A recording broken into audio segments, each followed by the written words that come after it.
X-Man told a story on Tim Thomas and Scoop Beats podcast about Larry Bird talking to you, saying, I'm the best motherfucker in Indiana. Put a 3 into my balls. That's true? It is very true, man. First of all, we got to Boston that night. He had some knee pain. I was like, it's a hell of a time for you to come over to knee pain. I ain't going tonight. You got it. Yeah, you don't want to see that. Yeah, then I look at the boy, Shawn Kemps, Larry Bird, and I'm like, so, I look in the mirror, I'm like, well, shit, man, I'm about to get this one fits out here tonight. So before the game, I was over there rubbing my hands looking at him like, I'm about to get your ass, man. What year was this for you? This was my first year. Oh, okay. That morning, they came out with a USA Today article, and they said that Larry didn't have it no more. So he came out that night to make a statement, and I was just the prime candidate to be man. Before the game, he told me, he was like, he just shook his head at me. He said, man, it's going to be up night for you. So what did he put up? I think he gave me 46 and 3. What'd you do? Man, I hadn't found out, but I was on his ass. I'm gonna tell y'all this, man. I'm gonna tell you this, man. I was on. He was actually calling out bank shots. He would say, next time, bank shot left side. I'm gonna pump fake you. You dumb gonna go for it. I'm gonna air. He would tell you that, and it happened. I said, first of all, I'm gonna be so close to you. If you shoot the ball next time, I'm gonna try to rip your fucking arm off your shot. And what you think he did, man? A quick pump fake, dog, and he go for that shit. Got you. Man, come on, man. But I guarded his ass so tough that after the game, he came. He was like, I've had nobody play defense that hard on me. Mm-hmm. I love it. He go, I appreciate you playing out here. Then he was like, I got a little All-Star game. Why don't you come work out with me? Come to All-Star game, man. That's dope. And let me see that summer. And I was like, shit, that meant everything to me. Yeah. Larry and I, we played against each other like 12, 13 years. We never shook hands, never spoke. Really? Never. As the great players back then, you didn't want another great player to get that close to you. Yeah. So none of us liked each other, never spoke. I didn't speak to him for 13 years straight. I love Larry even more hearing that. Hey, another guy, 'Cause he was you a don't dog. have any idea how good he was if you hadn't played against And Larry. the shit talking too, right? Hey, listen, first time I played against him, I'm a rookie. I'm glad to be in the league. I'm in the Boston Garden, and I'm guarding him, right? First play of the game, he said, I don't know why you got you guarding me, Holmes. I was like, huh? He shoots a 3. Bird over Willis. Yes. 2-point basket.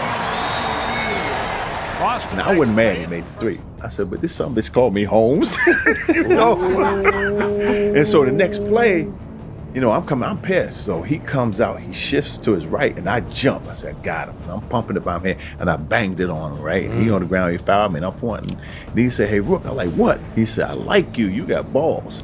He said, I'm still getting 30 on your tonight. He got about 37. Yeah. But I wasn't mad because I'm paying my dues. That's Larry, you know? Right, yeah. But that was the only time he ever talked trash to me. I'm a Celtic fan since I was 15 or whatever. Even in Brooklyn, New York? That's because I didn't like the Knicks because everyone else liked them, and the Celtics always won and the Knicks always lost. And all the New Yorkers, I don't really care. My mother would say to me, hey, tell Patrick I said hello. And then because I played with him since we were 16, I would elbow him and say, that's for my mom.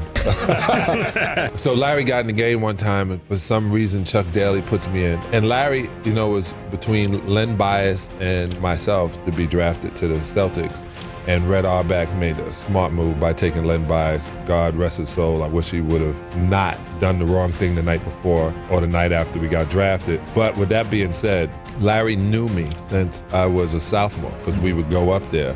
It's not illegal to go up and be at a camp in Marshville, in Boston, and you work in a camp, but really you're there to play against those nighttime games. So Larry knew who I was, and I get in, Chuck Daly has me starting one time, and Larry looks around and goes, what's up, Sal? I said, nah. He goes, are you on me? I said, yeah, I got size on you right now. I've been watching every move. He goes, y'all not double teaming? And he's looking around. He goes, yo. I go, nah, it's just me, fella. He goes, mouse in the house. And they change the play, and he catches the ball, he does this, and he shoots it. He says, Sal, you better ask for a double team, bro. My favorite Larry Bird story is it's an all-star game. I forget what city it's in, and I'm sitting there with one of my teammates, Leon Wood. It was a great three-point shooter. Larry Bird comes in last. He says, hey, which one of you guys gonna come in second? Yeah. And it was just like y'all did right there. It was so quiet. And after that, I said, oh man, these guys ain't got no chance. give me your best Larry Bird. I wasn't around long because he was hurt when I was playing that first year or second year. But I just remember one quick thing. We were playing against him, and I think I stole the ball from him. And I just remember him turning around saying, "You little piece of." Had it, lost it. And so in the jump ball circle, Larry walked through myself and Chambers, and then came back and told Chambers, "I know you guarding me, and I want you to know something. There's only one man that can guard me, and that's God." Now think about that for a second. Think about the confidence and the arrogance it takes to make that statement. Think about that for a second. Hey, Rob, let me ask you this one. There's a story going around where Casey Jones was drawing up a play, and you guys were all in the huddle, and I guess he was having a hard time saying it. Larry told him, "Hey, give me the ball, and the rest of you guys get the hell out the way." Is that true? The story behind that, Kevin was the one that had the hot hand.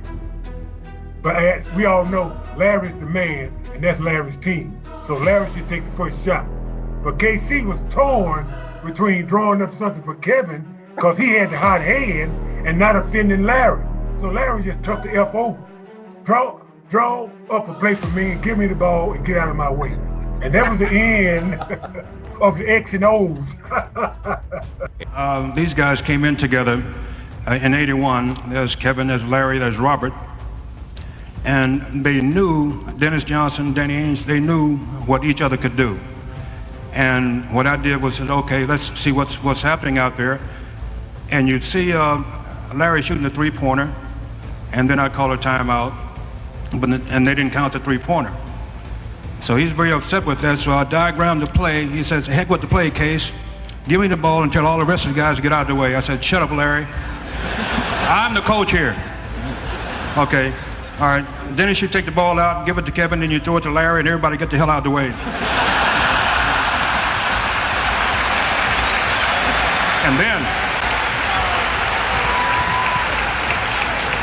And then true to his word, in Phoenix, he goes down before the ball is thrown in, and he's standing right in front of the Phoenix bench, and he looks at all the guys on the bench and says, "I'm getting the ball, I'm going to put it in the hoop."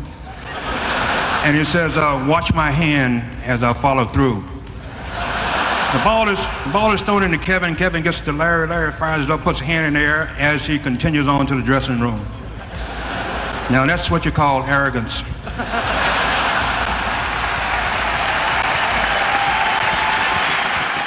We're playing Phoenix and we're way ahead, okay? When we're down in the old Saddle Dome that they had outside. Right. And Larry, we're playing good as a team. Larry has the worst fourth quarter known to man. I mean, he's throwing the ball to the other team. I'm like, good Lord, we had like a 15-point lead. Next thing you know, we're down 2.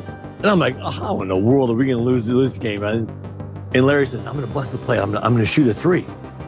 And I'm like, Bertie, it's just getting to overtime. I'm going to Robert.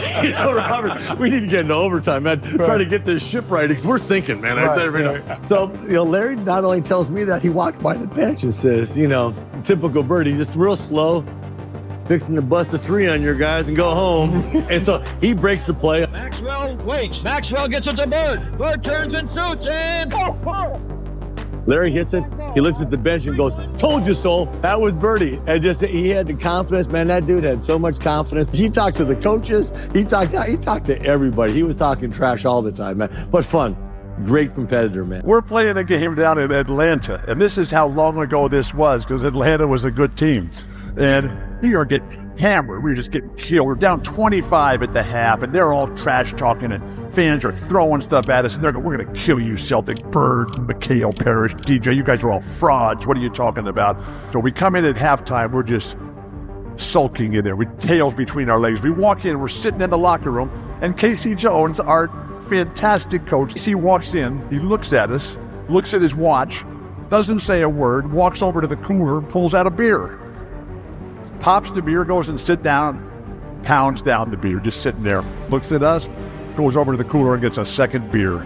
Pops the beer, pounded it down, doesn't say a word. Looks at his watch, looks around at us, goes and gets a third beer, does the same thing, and then he gets up, looks at his watch for the final time, and he says, "Let's go." So we go out there and we're warming up. We'll start the third quarter. And you watch an NBA game, nobody wants to ever take the ball out of bounds because they know they're never going to get it back. Larry Bird always took the ball out of bounds. He's going to take the ball out of bounds, and that referee comes, and the referee hands the ball to Larry to start the third. We're down 25.